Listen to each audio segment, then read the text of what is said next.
126 number श्लोक। उक्तं जैनैर्द्वादश भेदमङ्गं श्रुतं ततो बाह्यमनन्तभेदं तस्मिन्नुपादेयतया चिदात्मा ततः परम हेयतयाभ्युधायि। अर्थात जिन देव ने अंग श्रुत के 12 तथा अंग बाह्य के अनंत भेद बतलाए हैं, इस दोनों ही प्रकार के श्रुत में चेतन आत्मा को ग्राह्य स्वरूप से तथा उससे भिन्न पर पदार्थों को हेय स्वरूप से निर्दिष्ट किया गया है। विशेषार्थ मति ज्ञान के निमित्त से जो श्रुत ज्ञान होता है उसे श्रुत ज्ञान कहते हैं। इस श्रुत के मूल में 2 भेद हैं, अंग प्रविष्ट और अंग बाह्य। इनमें अंग प्रविष्ट के निम्न 12 भेद हैं। पहला आचारांग, दूसरा सूत्रकृतांग, तीसरा स्थानांग, चौथा समवायांग, पांचवा व्याख्या प्रज्ञप्त्यंग, छठवां ज्ञात्री धर्म कथांग, सातवां उपासकाध्ययनांग, आठवां अंतकृत दशांग, नौवां अनुत्तर उपपादिका दशांग, दसवां प्रश्न व्याकरणांग, 11वां विपाक सूत्रांग और 12वां दृष्टिवादांग। इनमें दृष्टिवाद भी 5 प्रकार का है। नंबर 1 परिकर्म, 2 नंबर सूत्र, 3 नंबर प्रथमानुयोग, 4 नंबर पूर्वगत और 5 नंबर चूलिका। इनमें पूर्वगत के भी निम्न 14 भेद हैं। उत्पाद पूर्व, अग्रायणीय पूर्व, वीर्यानुप्रबाद पूर्व, अस्ति नास्ति प्रबाद, ज्ञान प्रबाद, सत्य प्रबाद, आत्म प्रबाद, कर्म प्रबाद, प्रत्याख्यान नामधेय, विद्यानुवाद, विद्यानुप्रवाद, कल्याण नामधेय और प्राणावाय। 13वां क्रिया विशाल और 14वां लोक बिंदुसार। इसके बाद अंग बाह्य 10 वैकालिक और उत्तराध्ययन आदि के भेद से अनेक प्रकार का है। फिर भी उसके मुख्यता से निम्न 14 भेद बतलाए हैं। ये 14 भेद यहाँ पर लिखे हुए हैं। इस प्रकार से ये सारा वर्णन है। इस समस्त श्रुत में एकमात्र आत्मा को उपादेय बतलाकर अन्य सभी पदार्थों को हेय बतलाया गया है। श्रुत के अभ्यास का प्रयोजन भी यही है, अन्यथा 11 अंग और 9 पूर्वों का अभ्यास करके भी द्रव्यलिंगी मुनि संसार में ही परिभ्रमण किया करते हैं। 26वें नंबर श्लोक को समझ रहे हैं। अभी तक हमने 124 और 125वें नंबर श्लोक में ये देखा कि सर्वज्ञ देव प्रमाणिक हैं। वो जो उनके द्वारा कहा हुआ तत्व है वह प्रमाणिक है, उनके वचन प्रमाणिक हैं। कहने का मतलब ही है जो हमारे ये जिनवाणी है वो प्रमाणिक है। उसी बात को यहाँ पर बताते हुए यह जो श्रुत है, जो अपने शास्त्र हैं, ये कैसे हैं, कितने विशाल हैं, कितना श्रुत है, यानी कितने ग्रंथ हैं, उस बात को यहाँ पर बताया जा रहा है। जिन देव ने अंग श्रुत के 12 तथा अंग बाह्य के अनंत भेद बताए हैं। क्या मतलब हुआ? मतलब ये हुआ कि जो श्रुत ज्ञान है वह 2 तरीके का है, अंग श्रुत और अंग बाह्य। अंग श्रुत 12 प्रकार का है और अंग बाह्य बहुभेद वाला होता है। इस दोनों ही प्रकार के श्रुत में चेतन आत्मा को ग्राह्य स्वरूप से तथा उससे भिन्न पर पदार्थों को हेय स्वरूप से निर्दिष्ट किया गया है। अच्छा, इसमें सार क्या है? जो भाई 2 भेद वाला 12 और अनंत भेद जो हैं, इन सब का मतलब जो शास्त्र जितना भी स्रोत है, इस सब का सार ये है कि जो अपना पर द्रव्यों से भिन्न जो आत्म तत्व है वह ग्राही है, मतलब ग्रहण करने योग्य उपादेय है। और जो बाह्य पदार्थ हैं आत्मा से भिन्न बाह्य पदार्थ भी क्या है? हेय है। ये इसका सार है। अब सबसे पहली बात यहाँ पे होगी कि श्रुत ज्ञान किसे कहते हैं। तो मति ज्ञान के निमित्त से जो होता है उसे श्रुत ज्ञान कहते हैं। ये आपने निश्चित रूप से बालबोध में पढ़ा होगा कि मति ज्ञान के निमित्त से जो ज्ञान होता है वह श्रुत ज्ञान कहलाता है। श्रुतम मति पूर्वम द्वैनिक द्वादश वेदम, सत्वाश्रुत की आपने जब वाचन किया हुआ तो पढ़ते होंगे कि वह श्रुत ज्ञान मति ज्ञान पूर्वक होता है। वह 2 भेद वाला, 12 वाला और अनेक भेद वाला है। कैसे कि अंग प्रविष्ट 12 प्रकार का है, अंग बाह्य अनेक भेद वाला है।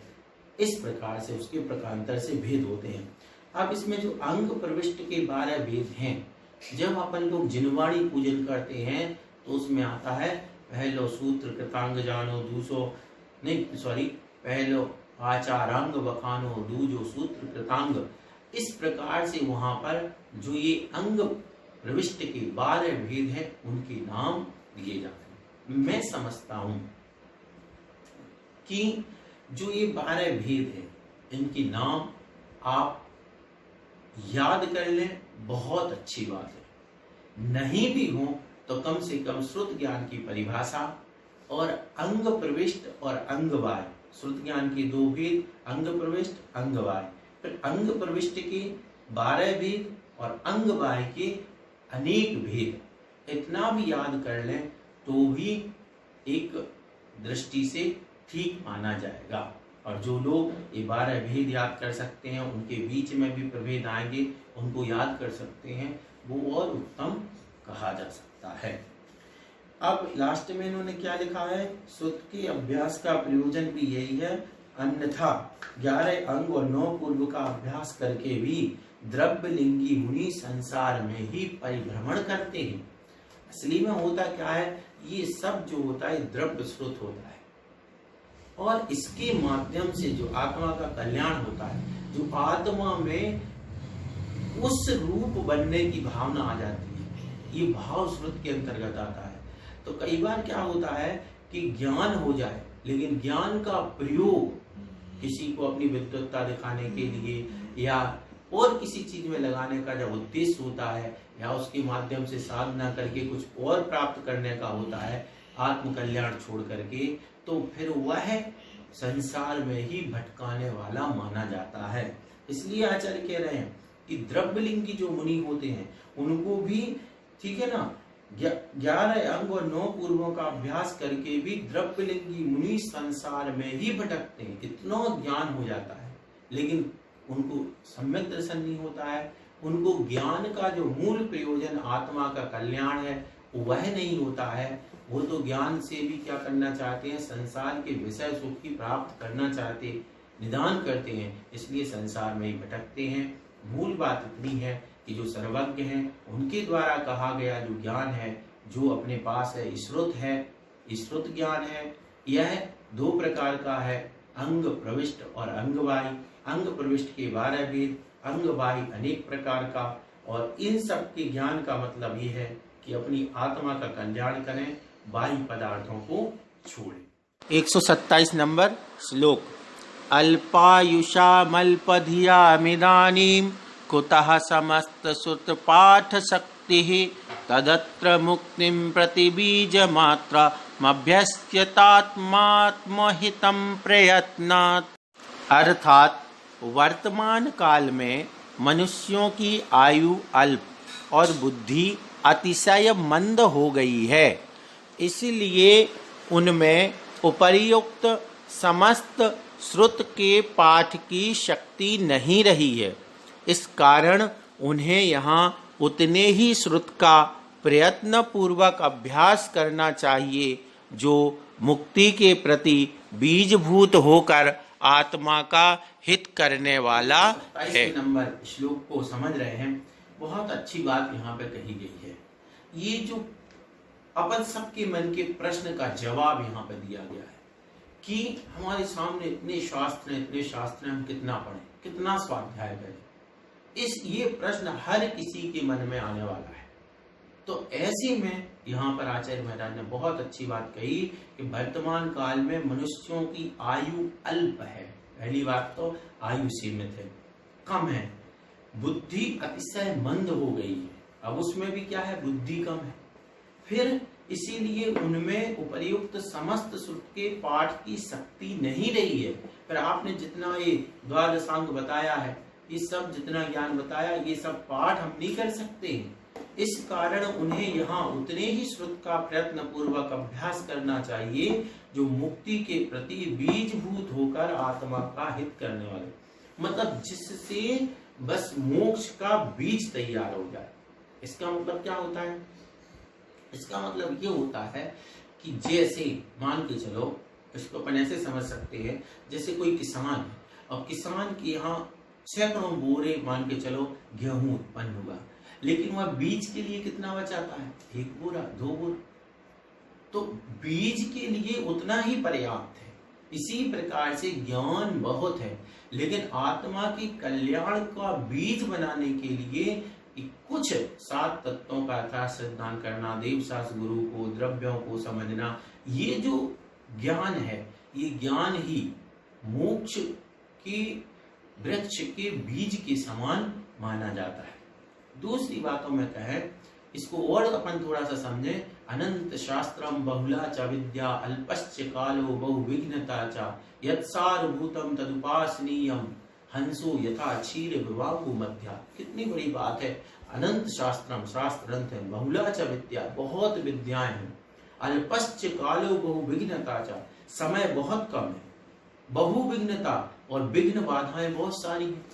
आप देखते ही हैं, इस बार आप सोचते हैं कि इस महीने में हम इतना स्वाध्याय कर लेंगे, नहीं कर पाते हैं, कभी कोई काम आ जाता, कभी कोई, तो बहुविघ्नता च यत् सारभूतम तदुपासनीयम। इसलिए आचार्य कहते हैं जो सारभूत है उसको ग्रहण कर लो।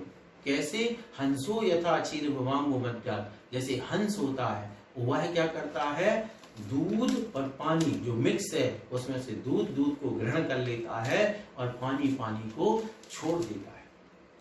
अब यहाँ थोड़ा सा ये लौकिक उदाहरण है, अपन को समझना धार्मिक दृष्टि से, यहाँ कुछ भी ऐसा छोड़ने लायक नहीं है कि खराब हो, लेकिन इसमें भी जो मूल चीजें हैं वो अपन को समझ लेनी चाहिए।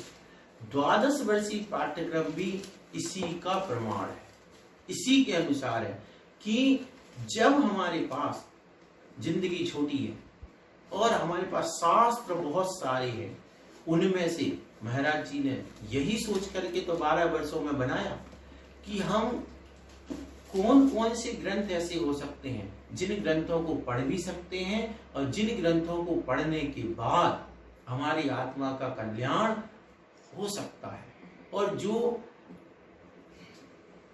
मतलब मुख्य रूप से आवश्यक है हमें पढ़ना। बहुत सारे ग्रंथों में से उनमें से छांट करके कि ये ग्रंथ तो पहले पढ़ ही लेना चाहिए, इनका स्वाध्याय तो पहले कर ही लेना चाहिए, बाद में आपके पास जितना टाइम है उतना स्वाध्याय करें, लेकिन ये ग्रंथ हमारे मूल ग्रंथ है, ये ग्रंथ हमारे पहले नंबर स्वाध्याय करने योग्य है। तो यही सोच करके कि वर्तमान काल में मनुष्यों की आयु कम है, बुद्धि बहुत कम है, इसलिए सभी शास्त्र तो नहीं पढ़े जा सकते, लेकिन जितनी बुद्धि और जितना समय है उस अनुसार कुछ ग्रंथों का स्वाध्याय अवश्य कर ले।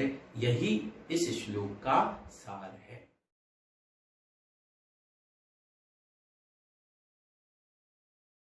अर्थात हे भव्य जीवो, आपको जिनेंद्र देव के विषय में निश्चय करना चाहिए और उसके अनुपम वचनों के विषयभूत परोक्ष पदार्थ के विषय में उसी को प्रमाण मानना चाहिए। दूसरे व्यर्थ के कोलाहल से क्या प्रयोजन सिद्ध होगा, यह आप ही बतलावें। अतएव छद्मस्त अवस्था के विद्यमान रहने पर सिद्धांत के मार्ग से प्राप्त हुए आत्मानुभवन से प्रबोध को प्राप्त होकर आप सम्यक दर्शन और सम्यक ज्ञान की निधि स्वरूप आत्मा के विषय में प्रीति युक्त होकर प्रयत्न कीजिए, उसकी ही आराधना कीजिए। विशेषार्थ अल्पज्ञता के कारण हम लोग जिन परोक्ष पदार्थों के विषय में कुछ भी निश्चय नहीं कर सकते हैं, उनके विषय में हमें जिनेंद्र देव को, जो कि राग द्वेष से रहित होकर भी सर्वज्ञ हैं, प्रमाण मानना चाहिए। यद्यपि वर्तमान में वह यहाँ विद्यमान नहीं है, तथापि परंपरा प्राप्त उनके वचन तो विद्यमान हैं ही, उनके द्वारा प्रबोध को प्राप्त होकर भव्य जीव आत्म कल्याण करने में प्रयत्नशील हो सकते हैं। 128वें नंबर श्लोक को समझ रहे हैं।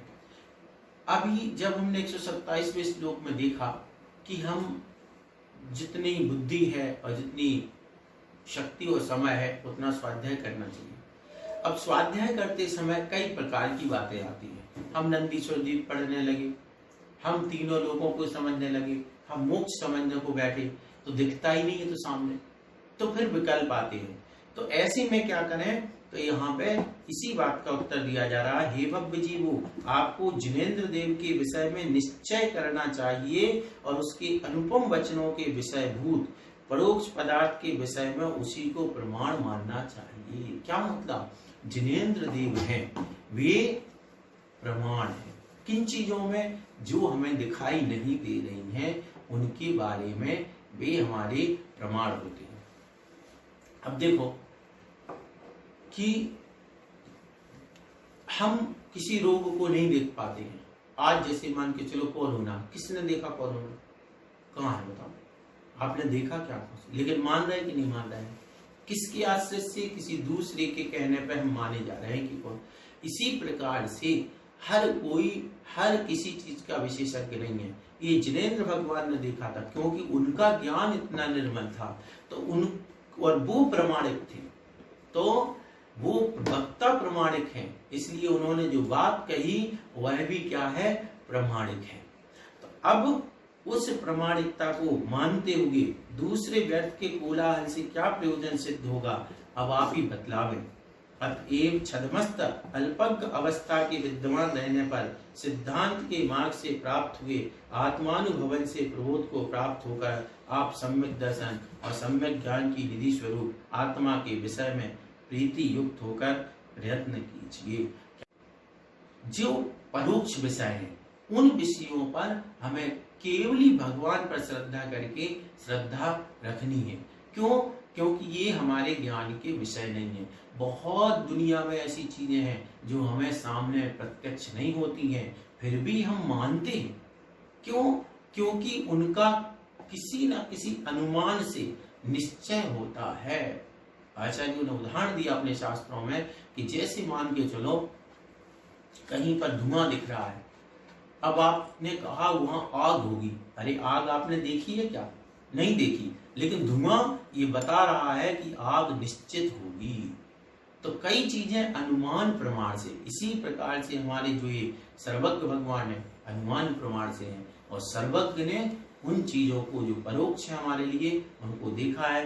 कुल मिला के यहाँ क्या कहना चाह रहे हैं, सिर्फ इतनी सी बात है कि जब स्वाध्याय करते हैं उस समय जो हमें आंखों से दिखाई ना देने वाले नंदीश्वर आदि, पंचमेरु आदि, ऐसे मोक्ष हुआ, नरक हुआ, ऐसे जो विषय आते हैं उनको भी सच ही मानना है, उनके बारे में विकल्प नहीं करना है, क्योंकि उनको जिनेंद्र प्रभु ने, सर्वज्ञ देव ने कहा है।